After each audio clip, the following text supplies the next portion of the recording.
بسم اللہ الرحمن الرحیم۔ السلام علیکم ورحمۃ اللہ وبرکاتہ۔ ناظرین، ہم امید کرتے ہیں آپ سب خیر و عافیت سے ہوں گے۔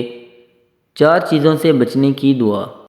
آج ہم آپ کو ایسی دعا بتائیں گے جو ہمارے پیارے آقا صلی اللہ علیہ وآلہ وسلم پڑھا کرتے تھے۔ وہ دعا یہ ہے، پڑھیے اور یاد کر لیجئے۔ اللہم انی اعوذ بک من قلب لا یخشع ومن دعاء لا يسمع ومن نفس لا تشبع ومن علم لا ينفع واعوذ بك من هؤلاء الا اربع۔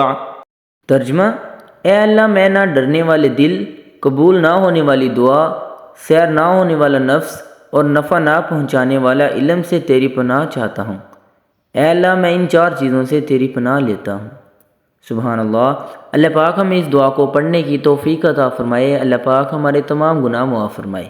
اللہ پاک ہمارا حامی و ناصر ہو، آمین ثم آمین۔